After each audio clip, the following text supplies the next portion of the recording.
Jewel Misht, nahaharap sa isang panibagong hamon. Siya ang pinakabagong kapamilya na ating susubaybayan, ang US TV sweetheart na mamahalin ng buong bayan. Una siyang napanood sa ABS-CBN sa kanyang pagsabak sa isang episode ng longest drama series na MMK. At ngayon, isang panibagong challenge naman ang kanyang haharapin sa pinakaabangang pagtatambal nila ni Gerald Anderson na magsisimula na ngayong gabi ang aksyon seryeng Buhawi Jack. Ngayon, handa na siyang humarap sa mga bago pang hamon. Live, kikilalanin ng US TV sweetheart ng prime time. At kasama natin ngayon ang pinakabagong abangan on primetime, Miss Jewel Misht. Hello, welcome to Eli. Thank you. Eto, Jewel, we have something very special for you. An album because we want to get to know you better. Okay, first batch ng pictures natin. It shows that you're a very, very sporty person. You're doing your jet skiing, you're a Lakers fan. Paano nagsimula lahat ng yan? Your fascination with physical activities? Well, actually, hindi naman ako talaga sporty. But, you know, I like trying new things.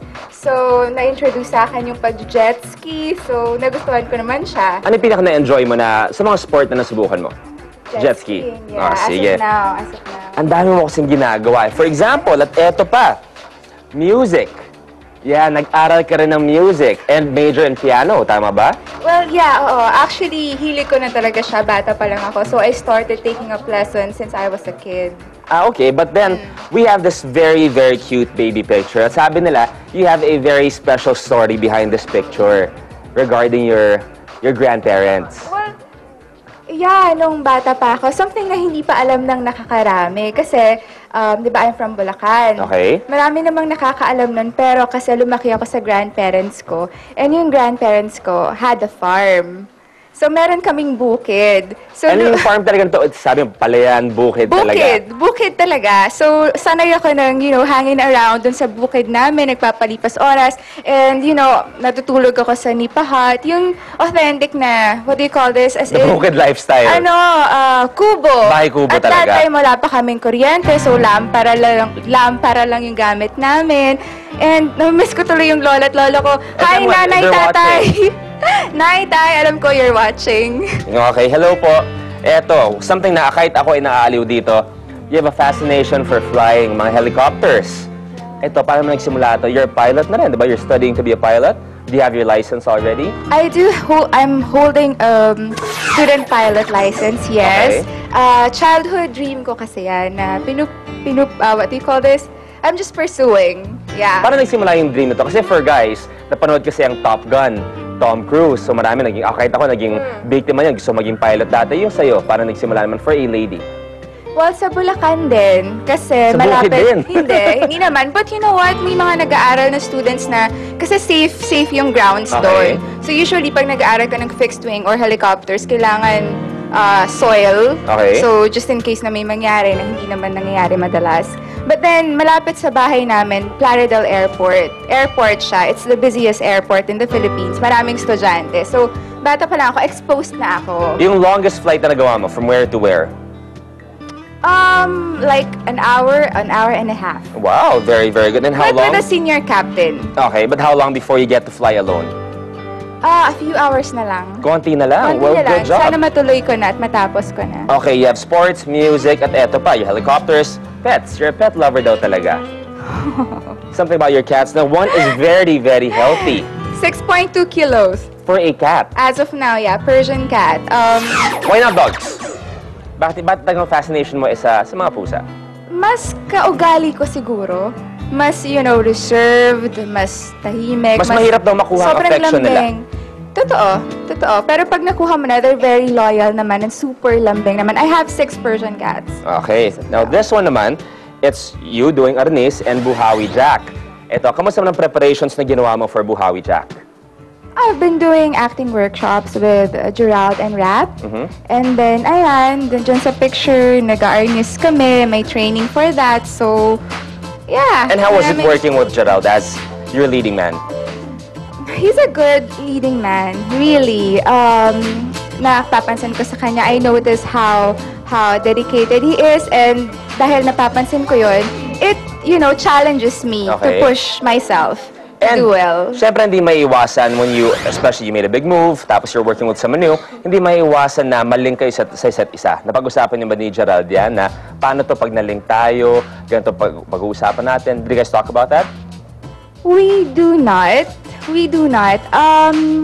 Well, nakakasama ko na si Gerald sa workshops and nag-taping na kami. But, you know, I understand na pagka bagong love team, you automatically... Have your fair share of intrigues. Yeah, and Okay. you automatically get romantically linked Yes. to each other. But kami ni Gerald, you know, there are a lot of things to discover pa about Okay. each other. At mahaba pa yung pagsasamahan. Okay, speaking of being romantically linked, recently may mga statement ka na misinterpret ng ibang tao when you were asked about your love life.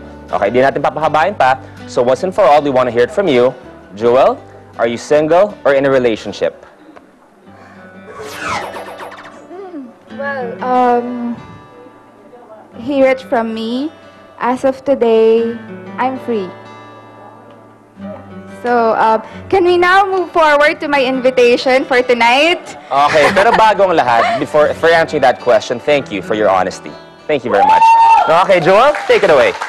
Well, yeah, mamayang gabi na po, Buhawi Jack. Abangan ninyo po, pang pamilya, pang bata, combination of action, a little drama, comedy, syempre, love angle.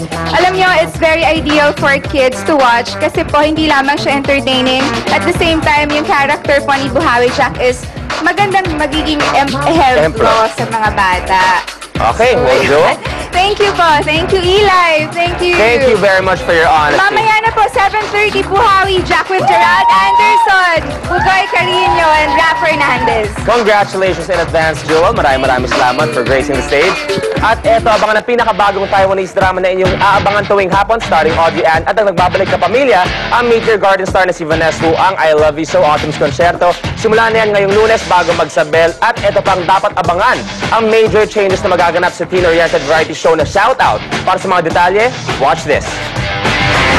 Teen-oriented show na Shoutout, sasailalim sa isang malaking pagbabago. Kahapon marami ang nagulat sa big announcement ni ABS-CBN Entertainment Head Miss Lingetan na ipinalabas sa programang Shoutout.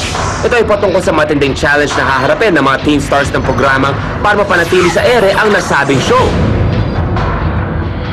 Ang objective ng programa ay para i-present sa Filipino audience kung ano ang best sa youth natin today.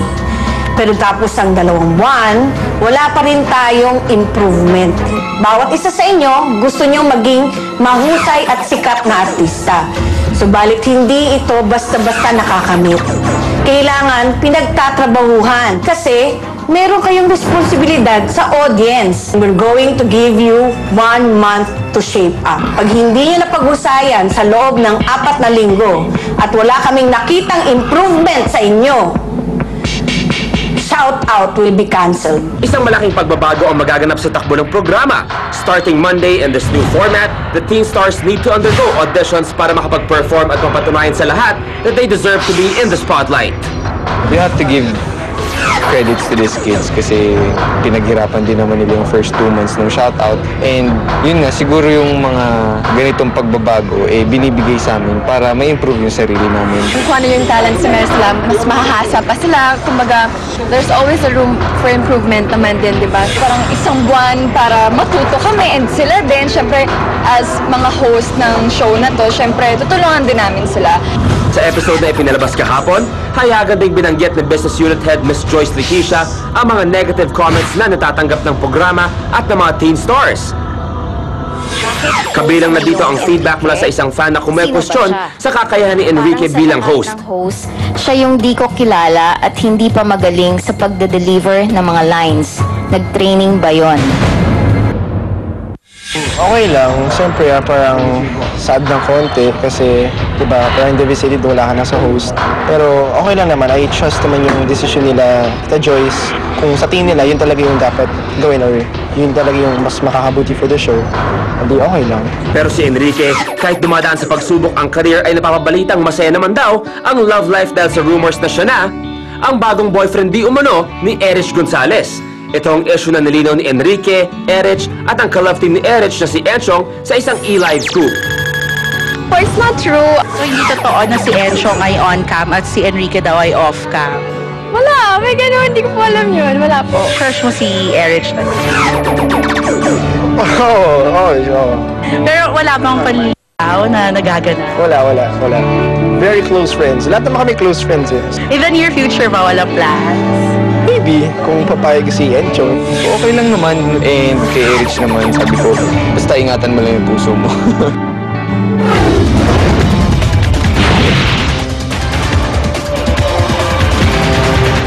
Dr.